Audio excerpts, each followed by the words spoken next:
tout le monde il veut seulement la thune, avait l'habitude de chanter Angèle dans l'un de ses premiers titres à succès en 2018.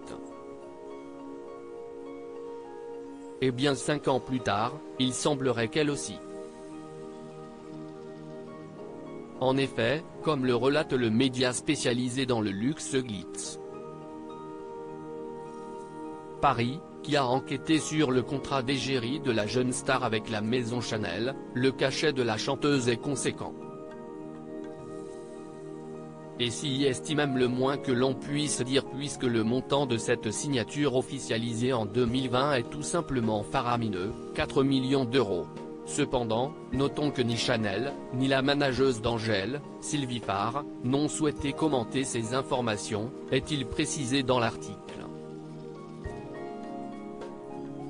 D'après cette même source, il s'agirait d'un contrat d'une durée de 5 ans, qui prévoit que la chanteuse participe à 10 campagnes de publicité de la marque, 5 est destinées à promouvoir des produits de beauté du groupe et 5 autres dédiés à des articles de mode. Il faut dire que malgré de telles dépenses pour Chanel, le jeu semble en valoir la chandelle. La prestigieuse marque de la rue Cambon s'offre ainsi bien plus qu'une simple actrice ou une chanteuse. Celle qui a récemment admis avoir réprimé son attirance pour les filles est devenue en seulement quelques années l'une des icônes de sa génération, avec des chiffres de vente particulièrement impressionnants.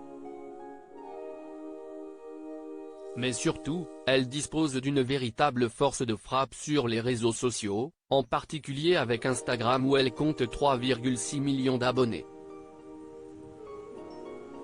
De la chanson au cinéma, il n'y a qu'une marque de quoi faire de la publicité à longueur de temps à Chanel. De plus, la maison de haute couture conçoit toutes ses tenues de scène. Ainsi que lors de la dernière édition des Victoires de la musique, elle est montée sur scène pour recevoir son trophée d'artiste féminine de l'année avec un ensemble au logo bien visible. Pour s'assurer de bénéficier un maximum de sa nouvelle égérie, Chanel a également facilité les débuts de l'artiste de 27 ans au cinéma.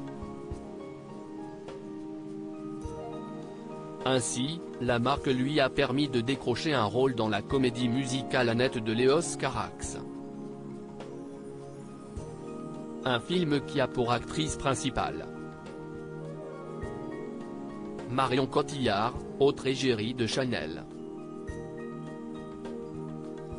Deux actrices que l'on retrouve notamment à l'affiche du dernier projet de Guillaume Canet, Astérix et Obélix, l'Empire du Milieu.